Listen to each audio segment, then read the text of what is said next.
नमस्कार विद्यार्थी मित्रांनो. महाराष्ट्र लोकसेवा आयोग वर्ग ग्रुप सी पूर्व परीक्षा 2026 विद्याभारती पुणे यूट्यूब चॅनेल 7 प्रकाश वाघ यूट्यूब यामध्ये आपले सहर्ष स्वागत आहे. या भागामध्ये आपण लांबी, उंची व अंतर यावर एमपीएससी परीक्षेत विचारले जाणारे प्रश्न आणि ते कसे सोडवावे त्यासाठी सूत्र आणि क्लुप्त्या दिलेल्या आहेत.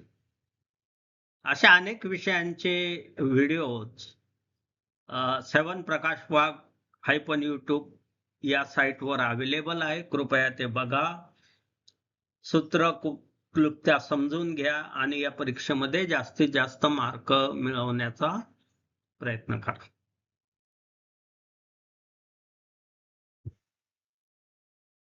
लांबी, उंची व अंतर याच्या सूत्र व क्लुप्त्या बघूया, ज्याद्वारे आपल्याला एमपीएससी मध्ये येणारे सोपे प्रश्न सहजगत्या सोडवता येईल.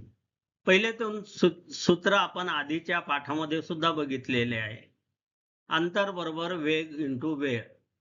उदाहरण, एक मोटार 60 किलोमीटर तास वेगाने 4 तास प्रवास करते तर किती अंतर कापलं? 60 किलोमीटर पर तास वेग आहे आणि 4 तास तिने प्रवास केलाय तर 724 240 किलोमीटर अंतर पार केलेलं. तेच सूत्र आता दुसऱ्या स्वरूपात. आता अंतराच्या ऐवजी वेग जर काढायचा आहे तर वेग बरोबर अंतर भागिले वेळ. समजा एक बस 300 किलोमीटर 5 तासात चालते तर तिचा वेग किती?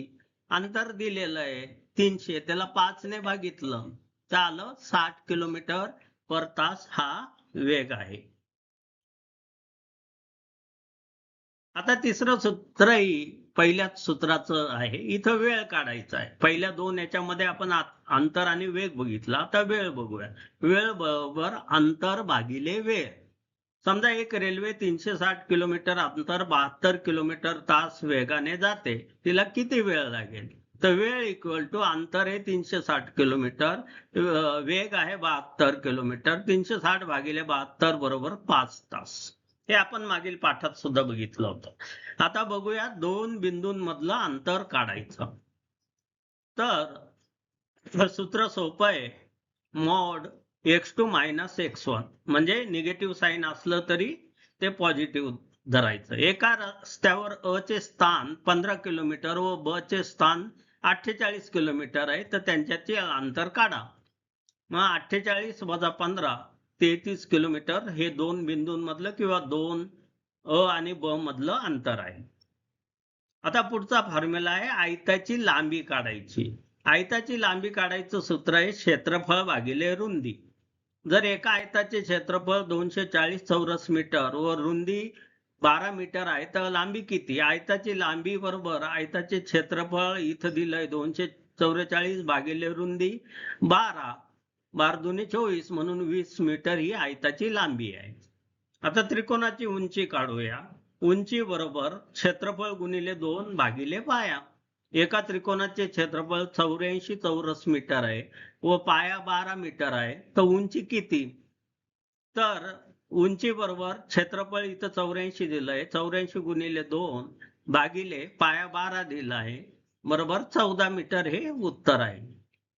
आता पायथागोरसचं सूत्र कर्ण वर्ग बरोबर पायाचा वर्ग अधिक उंचीचा वर्ग. एक समकोनी त्रिकोणाचा पाया 6 मीटर व उंची 8 मीटर आहे तर कर्ण किती?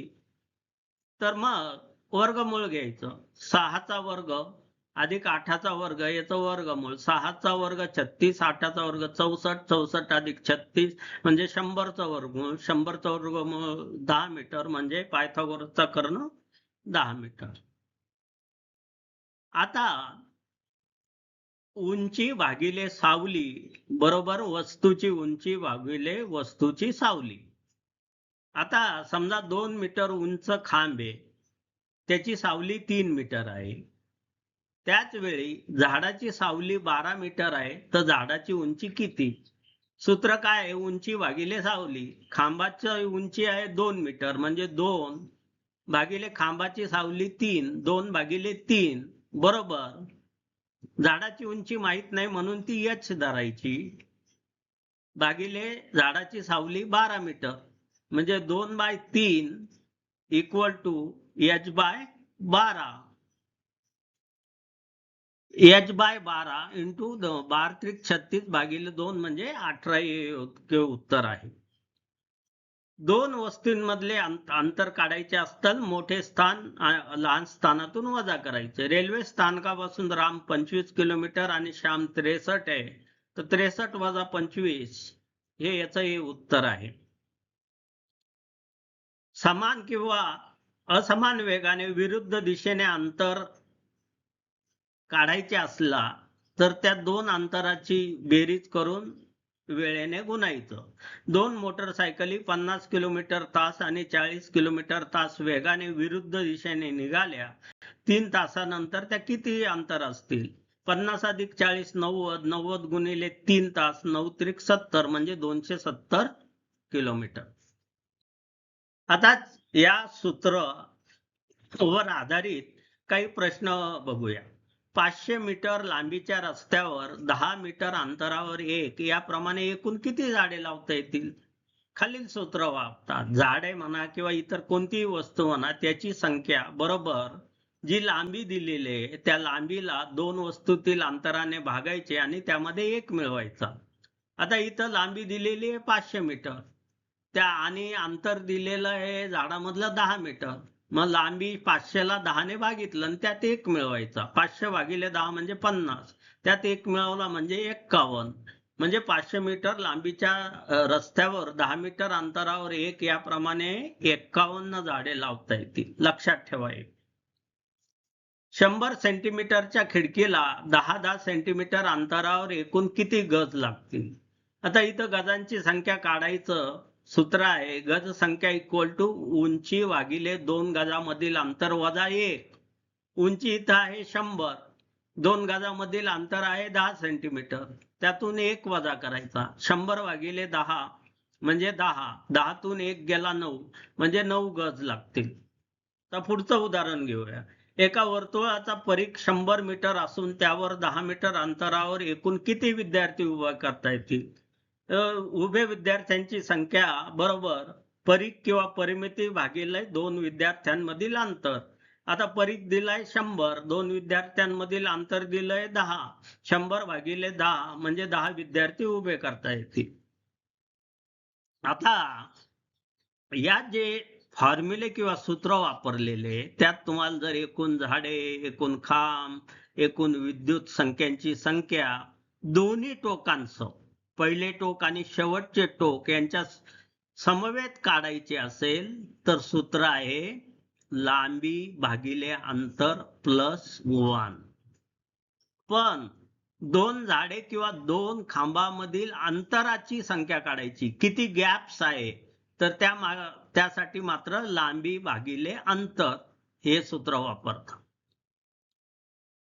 मधील झाडे मधील खांबांची संख्या दोन्ही टोकावरची खांबे झाडे वगळून जर काढायचे असेल तर लांबी भागिले अंतर वजा 1 करायचा.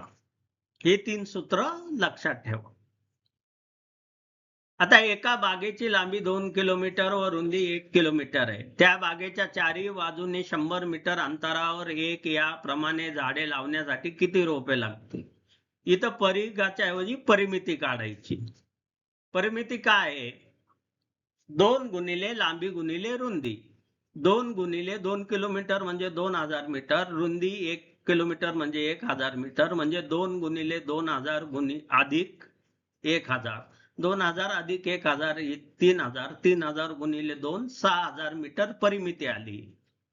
चारही बाजूने बंद आकृती असल्यामुळे सुरुवातीचे आणि शेवटचे झाड एकच असते, त्यामुळे इथे एक ऍड करण्याची गरज नसते. आपण आधीच्या पानामध्ये जे बघितलेलं आहे, त्यामुळे इथं झाडांची संख्या काढताना डायरेक्टली परिमितीला अंतराने भागायचं. 6000 भागिले 100 म्हणजे 60 रोपे लागतील. एका रांगेत 11 विद्यार्थी आहे. प्रत्येक 2 विद्यार्थ्यात 10 मीटरचे अंतर आहे. तर पहिल्या आणि शेवटच्या विद्यार्थ्यांमध्ये अंतर किती असेल? आता वस्तू बरोबर लांबी भागिले दोन वस्तूमधील अंतर अधिक 1 हा आपला फॉर्म्युला आहे. आता इथं लांबी x मागायची. दोन वस्तू म्हणजे विद्यार्थ्यांमधील अंतर 10 मीटर आहे आणि प्लस करायचं x/10 + 1 = टोटल विद्यार्थी 11 आहे म्हणजे 11. x/10 बरोबर 11 - 10 म्हणजे x10 = 1 म्हणजे x = 10. तर म्हणजे पहिल्या आणि शेवटच्या विद्यार्थ्यामध्ये 10 मीटरचं अंतर आहे. एका सरळ रांगेतील दोन विद्यार्थ्यांमध्ये 3-3 मीटरचे अंतर आहे, तर त्या रांगेतील 5व्या विद्यार्थ्यामध्ये किती अंतर असेल? यालाही फॉर्म्युला वापरायचा. 2 क्रमांकामधील अंतर गुणिले 2 वस्तूंमधील अंतर बरोबर अपेक्षित वस्तूंचे अंतर. आता इथं क्रम दिलेला आहे. 2 क्रमांमधील अंतर 5वा क्रमांक आणि 20वा क्रमांक, म्हणून 20वा क्रमांक वजा 5वा क्रमांक गुणिले 2 विद्यार्थ्यांमधील अंतर 3 बरोबर अपेक्षित वस्तूंचे अंतर. 20 वजा 15, 15 गुणिले 3 45. तर 5व्या आणि 20व्या विद्यार्थ्यांमध्ये 45 मीटरचं अंतर असेल. सुसमभुज आकृतीच्या बाजूवरील वस्तूंची संख्या काढणे हा एक विशेष प्रकारचा प्रश्न असतो. याचं सूत्र आहे एकूण वस्तू इक्वल टू बाजूची संख्या गुणिले बाजूवरील वस्तूंची संख्या वजा कोनांची संख्या. आता उदाहरण आहे, चौरसाच्या प्रत्येक कोपऱ्यात एक एक झाड लावले, नंतर अशी झाडे लावले की प्रत्येक बाजूवर झाडांची संख्या 25 आली आहे, तर एकूण किती झाडे लावली?